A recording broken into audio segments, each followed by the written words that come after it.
This is episode 6, No Clues to Waste.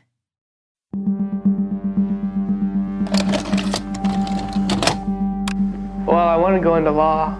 It was kind of ironic after stealing and stuff. That's really what I like to do. I like to become a prosecuting attorney. Telling words straight from the mouth of 17-year-old Jeff Pelly back in 1989. Well, I want to go into law.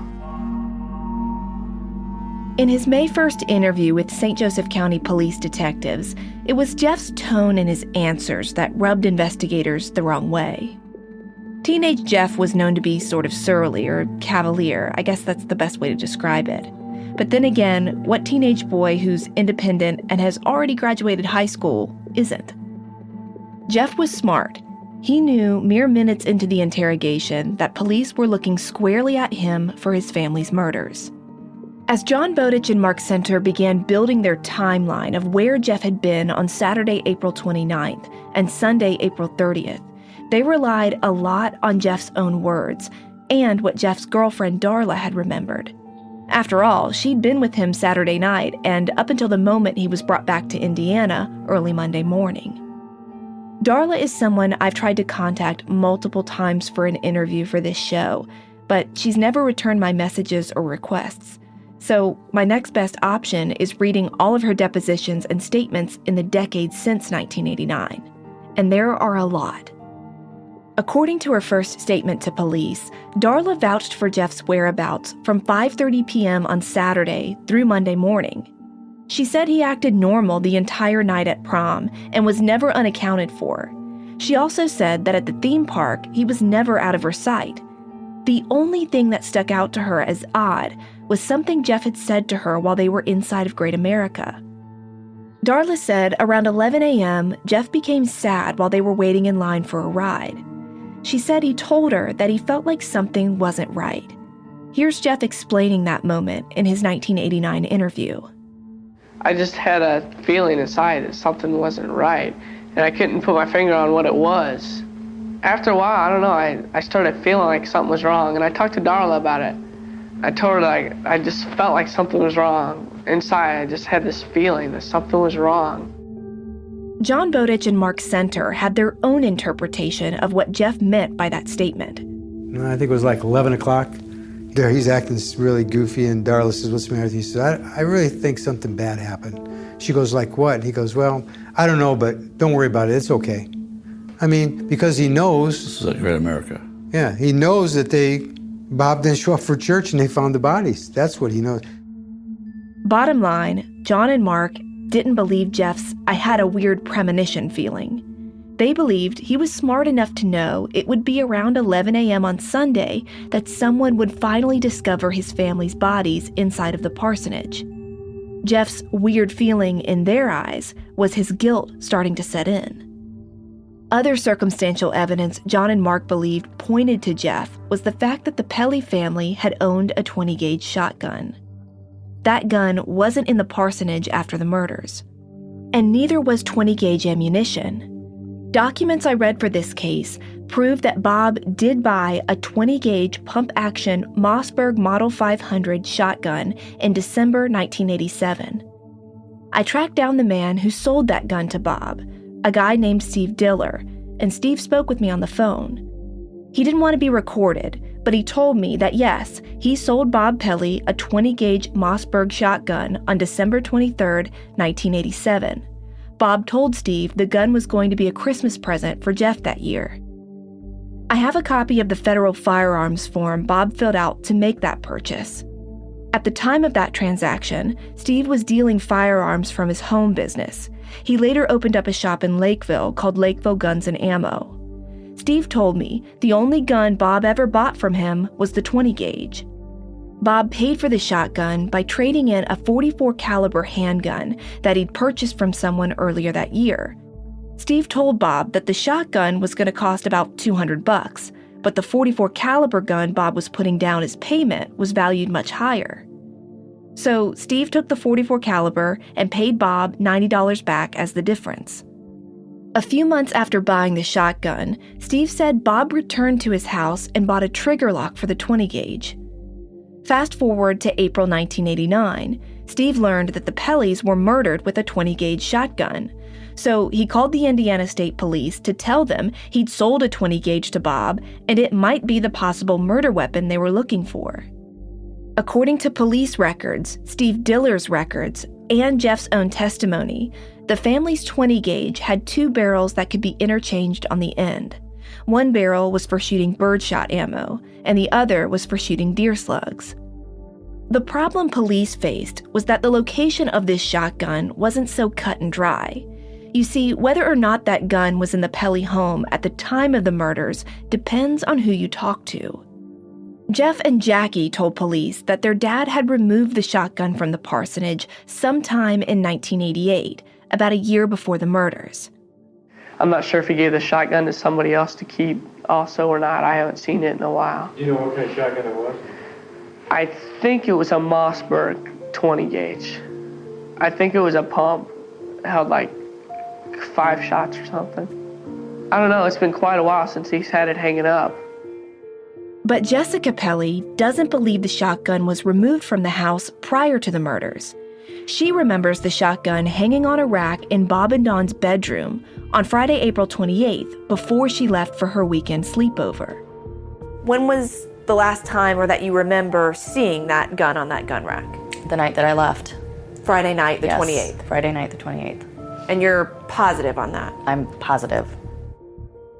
Police believed Jessica's word. So if the gun was there on the 28th, as Jessica said, then that lines up with police's theory that Jeff could have used it to shoot his family on the 29th, but quickly ditched it somewhere along with the spent shell casings. That's why the gun wasn't in the house on the 30th. Supporting that theory was Dr. Rick Hoover's amateur blood spatter interpretation. Remember, like I mentioned in an earlier episode, Hoover had determined that the blood spatter and position of Bob's body in the upstairs hallway meant that the shooter had to have been standing deep within the house. The shooter had either come out of Jeff's bedroom or Bob and Dawn's room with the shotgun raised when they shot Bob.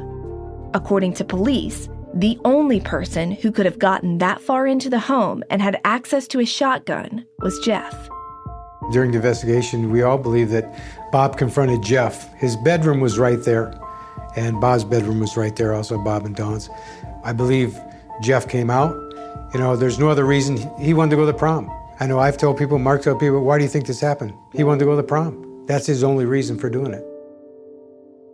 To try and prove this theory, investigators checked Jeff's body for one very important clue. When police got Jeff alone on the morning of May 3rd, they wanted to check his body and shoulder for signs of bruising. According to affidavits, Dr. Rick Hoover told police, in his opinion, whoever the shooter was would likely have bruising or marks on one of their shoulders if they'd fired a 20-gauge shotgun. This mark would have come from the kick or recoil after firing so many times. 17-year-old Jeff was short, thin, and really, for a lack of a better word, shrimpy. Mark Center and John Bowditch got a search warrant and stripped him down to his underwear inside of the parsonage. The photos of this are pretty awkward to look at, but they're important because nowhere, and I mean nowhere, on Jeff's tiny body and shoulders was there a single bruise, not even a red mark or anything. Something that really stood out to me is that police put so much effort into checking for bruising, but they never tested Jeff's hands for gunpowder residue, which seems like an obvious thing to do. When I asked Mark and John why that hadn't been done, they told me there had been too much time between when they believed Jeff committed the murders on Saturday evening and when they examined him. So traces of gunpowder wouldn't have remained on his hands, and that's why they didn't even run the test. As an investigator myself, I find that very strange. I mean, in my mind, why not even try to do the test? Like, instead of saying it probably won't work, why not just try and see? Either way, they didn't test for gunpowder residue, and their pursuit to nail Jeff for the crime, based on bruising evidence, was a complete bust. The next thing they turned to was evaluating a few other items found at the crime scene. One big red flag was a book that investigators found on Jeff's bed when they processed the house. It was a photo album titled Our Baby's First 7 Years, and it was laying out in the open in the middle of Jeff's comforter. There's a picture of this on our website if you want to check it out. Police believed that Jeff had put the album on his bed prior to committing the murders. They thought that it indicated he had taken one last look at his life and memories from when his biological mother was still alive, then coldly annihilated his family in order to go to prom. Because Jeff had appeared and acted normal with Darla and his friends at prom, police believed he'd likely taken a few minutes after shooting the victims to wash up and compose himself. What most convinced them he'd washed up were 3 small but very important items on investigators' evidence list.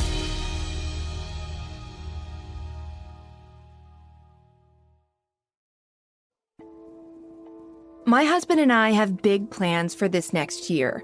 We're aiming to start a family, and a question that's weighed heavy on my mind is, are we fertile? Well, there's an easy way to learn more about fertility, and it's thanks to Modern Fertility's hormone test. This simple at-home finger prick unlocks tons of inside information about your reproductive health.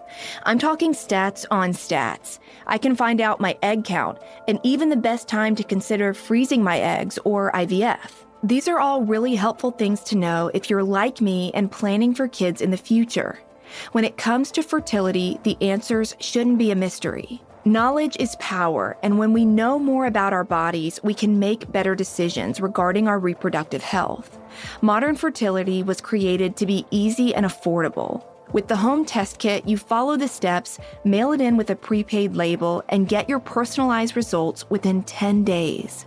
Right now, Modern Fertility is offering my listeners $20 off the test when you go to modernfertility.com/counterclock. That means your test will cost $139 instead of the several hundred or even $1,000+ it could cost at a doctor's office. Get $20 off your fertility test when you go to modernfertility.com/counterclock. modernfertility.com/counterclock.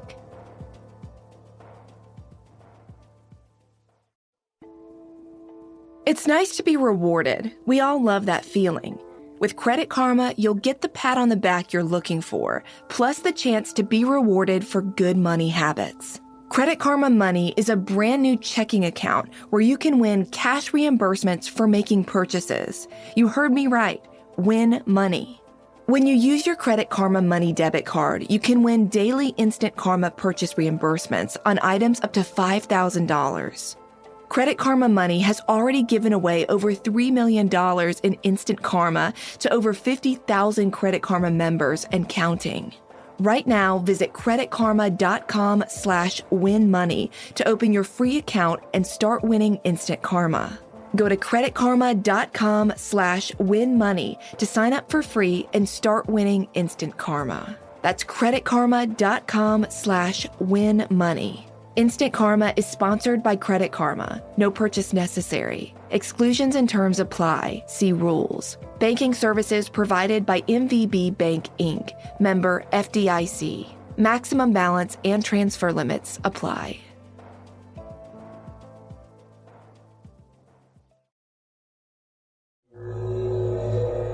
If you remember from an earlier episode, I told you that among a lot of evidence taken from the parsonage were 3 damp washcloths. Tex had found them draped over the upstairs hallway bathtub. The rags were hanging on the side of the tub, and the basin itself had one small water droplet in it. St. Joseph County Police Officer John Pavlikovich listed the washcloths in his evidence log and pointed them out in the VHS tape of the crime scene. There are various towels and washcloths throughout the bathroom area.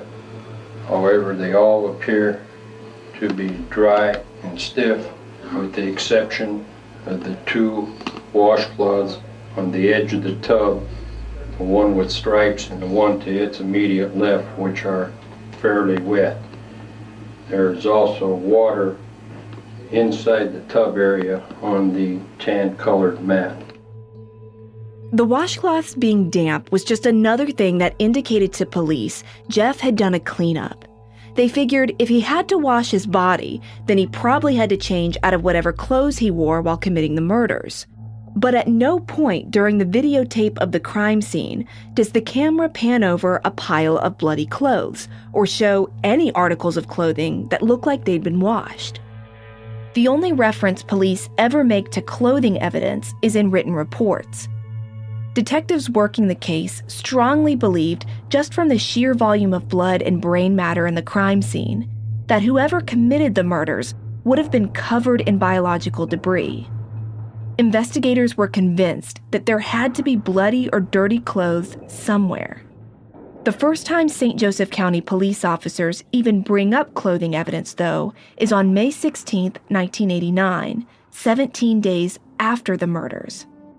Detective Pavlikovich wrote a letter to the FBI. He was requesting the feds use their lab to help test several items of suspect clothing. He wanted to know if they had blood or brain matter on them. In the letter, Pavlikovich mentioned that at some point, clothing was collected from the Pelly's washing machine in the basement. The clothing was believed to be Jeff's, and it appeared to have been through a wash cycle. Pavlikovich didn't provide the FBI with a date, time, or name of an officer who collected that clothing, and I haven't been able to find any visual confirmation of where or when clothing was recovered in the home. No pictures of any clothing from the home appear in any crime scene photos, and the washing machine is never filmed on the crime scene video walkthrough. All Pavlikovich wrote was that the clothing had, quote, been recovered, end quote. He said that the clothing that was removed from the washer was, quote, 2 white socks and 1 black and pinkish striped shirt, end quote. Pavlikovich also told the FBI that a black Hawaiian print shirt was found in Jeff's trunk when he was apprehended, and that would need to be tested too. Now, that statement about the Hawaiian shirt contradicts 2 previous police reports made in the first days of this investigation. If you remember, the Gurnee Police Department and St. Joseph County Police Detective John Bowditch wrote in their initial reports that nothing of evidentiary value was located in Jeff's car trunk when they impounded it in Illinois. I can't explain why there's a contradiction between what Pavlikovich told the FBI and what St. Joseph County Police put in their reports, but the more I've investigated, I think I've figured it out. For now, though, what's important for you to know is that on May 1st, 1989, Jeff told police during his interview what he wore all day Saturday while at home, and it lined up with what Pavlikovich would eventually submit as clothing evidence. In his interview, Jeff told John Bowditch that on Saturday, he'd worn dirty black McDonald's uniform pants with pink sweatpants over them while outside washing his car after lunch. Pair of pink sweatpants. I had my McDonald pants on because I had just gotten off of work. I had my black McDonald pants on, and then I had a pair of pink sweatpants over that, and I had a flannel shirt over top of that. By 3 o'clock, Jeff said he'd showered and changed into another outfit. I had a pair of black pants on and pink and gray shirt, checkered type shirt. I just loafed around the house for a while in that. It was comfortable. And then when I went to go to Lynette's house, I changed into a pair of blue jeans and a Hawaiian shirt. So, blue jeans and a black Hawaiian shirt was Jeff's third outfit for the day. It's what he said he wore out of the parsonage when he left to go meet Darla at Lynette Greer's house. So, just to drive a point home here, if Jeff wore the blue jeans out of the parsonage, then they couldn't be what police found in the washing machine. Police believed that Jeff was lying, though, about his entire timeline for Saturday. They believed that he put his bloody clothes in the washer to destroy and hide evidence. When Jeff's blue jeans and Hawaiian shirt were actually seized, and just exactly where they came from, is something I'll examine much closer in an upcoming episode. What can't be ignored is the fact that nowhere in police reports does a single St. Joseph County police officer say that they personally collected Jeff's blue jeans from the parsonage's washing machine. With all of this clothing evidence to chew on, police were convinced more than ever that Jeff had access to a 20-gauge shotgun and that he'd showered and ran a load of laundry on the evening of Saturday, April 29th. This was grounds for suspicion, but not enough for an arrest warrant. The county prosecutor at the time, a man named Michael Barnes, repeatedly denied detectives' request to arrest Jeff. Michael said there wasn't enough evidence to show that Jeff was the shooter and he wouldn't file charges. In the meantime, police kept on with their theory about Jeff. They returned to the parsonage and sprayed luminol on the basement floor to look for traces of blood or biological material, specifically near the washing machine. But the results were a bust. We had some technicians from South Bend Police Department come down there and spray luminol around. Well, of course, there's a lot of blood in the scene area, which lit up. We sprayed it in around the washing machine, lit up like a Christmas tree. Wow, that's blood. Well, then we find out, in our infamous wisdom, that the soap used back then had phosphates in it, and phosphates react to luminol. So, I mean, plus it's iron in the water, too. Right, and iron in the water. So, you're gonna get them false positives. Investigators moved on, unable to prove blood had ever been in the washing machine. They decided their best approach to build a case against Jeff was by watching him. Officers staked out the family's funeral at Olive Branch United Brethren Church. They photographed Jeff's every move during the ceremony and at the graveside memorial. I have a file folder full of these images, but most of them are blurry or Jeff is too far away to even really see. More than 100 people attended both services, including the Pelly's former pastor from Florida, Michael Ross, and Jessica Pelly's cousin, Jamie Collins. It's a small church, but it felt really big that day. And it was packed to capacity. There were people literally everywhere. There were people standing around every edge of the room. I mean, it was filled to capacity. And everybody's grieving and crying and wailing out. And so you've got the caskets at the front, and the two little white ones were just heartbreaking. And then you've got the pictures, on the easels of them. But I remember sitting behind Jeff and Jackie was upset and audibly crying at times and looked upset. But when I looked at Jeff, that's not what I got. And it wasn't just like being kind of emotionally removed or maybe you're in shock. It just felt off. And I think everyone who was around him that day felt that. Jackie Pelly says Jeff grieved in his own way, in private. It wasn't in his nature to cry in public. But John Bowditch felt validated when none of the images that detectives took showed Jeff looking upset. John was sure of it. Jeff was a cold, calculated killer, and he was going to prove it by using eyewitness statements and the 17-year-old's personality against him. I dive into that next in episode 7, Time and Place. You can listen right now.